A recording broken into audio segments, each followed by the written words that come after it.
My name is Paul Wardim Atreides, Duke of Arrakis. Another day, please say something.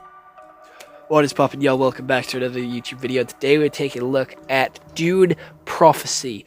10,460 years before Paul Atreides. But I do believe it's like 100 years after the Thinking Machine War. So this is the setup of the Sisterhood, the setup of the Arrakis area. And I'm going to be honest, I was a little confused, I was a little dazed, I didn't really know what was going on, but this show has a lot of words that I linked to other shows and movies. I don't know why, but anytime I hear shadow, or like in the shadows, my brain's like, I'm Batman, I live in the shadows, justice for Gotham. Anytime I hear justice, anytime I hear Gotham, anytime I hear Batman, Dark Knight, anything like that, auto goes to Batman. If I hear purple, if I see purple, I do the Gojo thing, where it's, I say the Hollow Purple speech, or if I see noodles, I go noodles from Kung Fu Panda. It's a weird thing that I have, I don't know why I do it, but I do. Dune Prophecy is a drama, which is 2024, came out with one season, has a 7.3 out of 10 on IMDb. You can watch it on Now TV and also Amazon Prime. 1,000 years before the ancient ascension of Paul Atreides, following two Harkonnen sisters as they control forces that threaten the future of the humankind and establish the fabled secret that will become known as the Bene Gesserit. I don't know what that fucking means, but sure. Now that, without any further delay, we've taken a look at what Google has to say, I'm going to tell you the actual story. So, like a normal TV show does, with 6 episodes all roughly around that hour long each, so you can watch it in 6 hours in one day like I did, it has a couple of characters with a couple of different stories, so we may have to do a couple of jump backs here. So, the Harkonnen sisters, alright? They had a pretty shitty family which didn't really care for their ideas, didn't really want to blossom their fruition, so one of them joined the Sisterhood, right? The other one got a boyfriend, killed the entire boyfriend family, went back to the family. The girl that went to the Sisterhood wasn't appreciated by the Sisterhood, so she went back home because she didn't want to do the agony test. They then go back to the Sisterhood after doing the agony test and becoming the mother, the High Mother, the Mother Superior. And, she has a special power, which makes her control other people with her voice. And they kill everyone who disagrees with her. That's pretty much her story to begin with, so I'll put a pin in that right there. Going, 30 years into the future, we continue the story.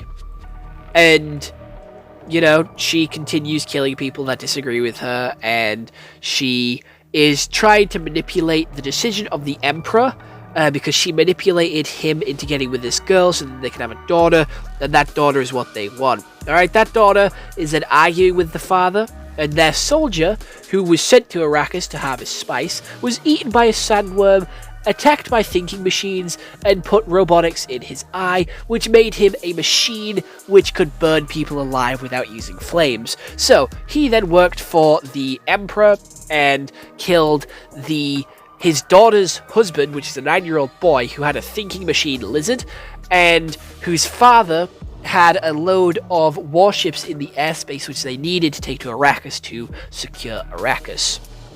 Right, so then the Emperor and his wife have a fallout, they have a scrap.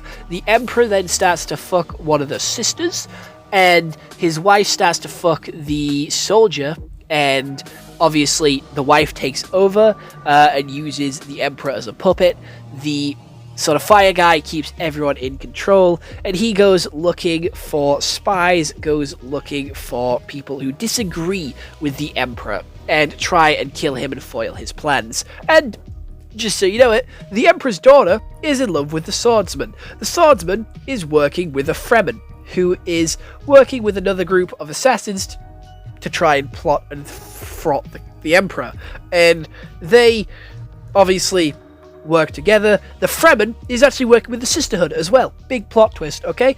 And the swordsman and the Emperor's daughter get found out and get put in suspension, which is a prison. And we go back in time again, untake that pin, one of the Atreides people, I do believe, sexually assaults one of the Harkons, and that baby is born, and she gives it away, and that baby is the fire guy, which I mentioned before, so they're using his power for evil. They then go back to the future, and the sisters break out the guy, the fire guy, and let him live, and they also break out the swords guy and the Emperor's daughter and take them to Arrakis. The other sister had a completely separate plotline, which was running adjacent to the other two, which was she was trying to figure out why all the sisters were having the same nightmare, the same dream about this evil guy rising to power, and she spoke to the grandmother of previous times by putting a young girl through the agony trials, which she wasn't ready for, and all of her ancestors started to take over her body one at a time, so she was like 5 different people throughout the show, and they basically uncovered the Harkin sisters, like, you know, like sins and the shit that they did, and remade the sisterhood in their image, and that's pretty much where the season ends. I'm gonna be honest, it wasn't very action-packed. There wasn't a lot of fights, but when there was fights, it was clean as fuck. It was very, very beautiful. Choreography was really nice. Music was good, but it wasn't the best. We didn't have the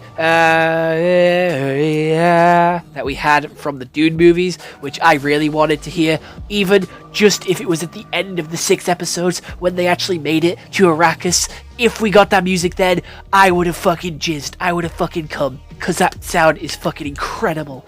That sound is beautiful. I like that sound. I want it more. I genuinely can't wait for Dune 3, because I know we're going to get that sound again. It is such a good sound, and I had to play it after watching this show, because I needed that shit. I need that sound injected into my veins. It is so good. The Sisterhood is corrupt and evil, and I didn't know how to make it out. I didn't know whether they were evil, whether they were good, whether they were demons, whether what. I didn't know who they were working for, what their sort of motives were, or what. I had no clue if they were doing this for evil purposes or good purposes, and again, that's not explained. So I don't know if they're evil or good. I don't know what the fuck they're trying to accomplish here.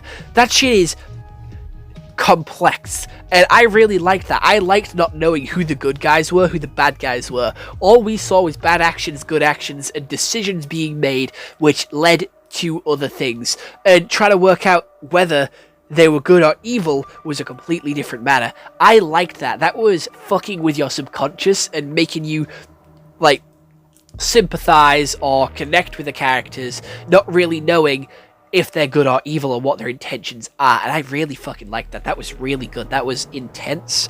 It was really hard as well to sort of work out what the fuck was going on half the time with the characters, because there were so many relations and so many people sort of intertwining with each other and connecting with each other, and a lot of plots was being revealed, a lot of shit was coming out, that some of these guys were assholes, some of them were good. It was genuinely really intense, and I very much enjoyed it. I liked how intense it was, how sort of creepy and sort of eerie some of the characters were, and how it was hard to make a set decision on the good guys and the bad guys. The acting was phenomenal as well.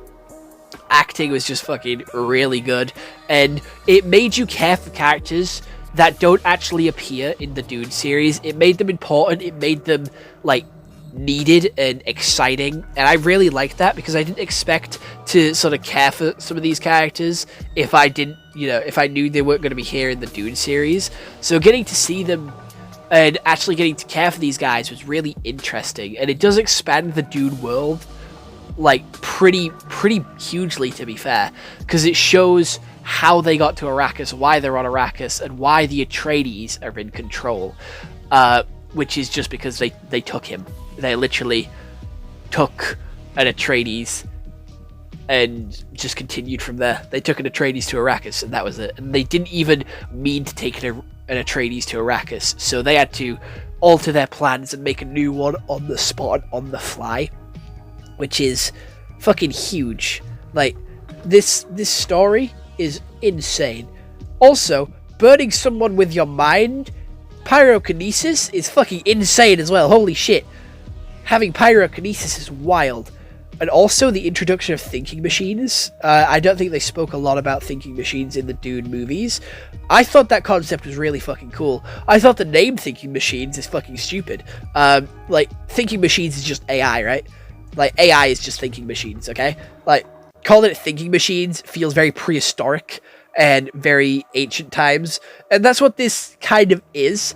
Because humans have gone back to doing a lot of manual labor and not relying on machines too much because they're scared of what the machines can do because, again, of the thinking machine war. So going back to doing a lot of manual labor, going back to sort of ancient, like, history, like Victorian time shit, because we had a sort of 18-year-old, 16-year-old girl get married to a 9-year-old boy, which I think is fucking insane.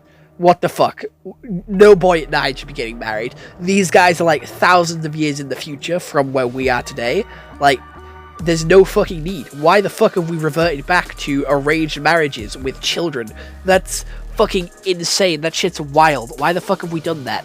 It feels very sort of dystopian, and I'm here for it. It feels like a dark future that we don't want to go to, and I really like that. That shit's insane and so wild to think about, that so far into the future that we can revert back to like stuff which we know is bad today.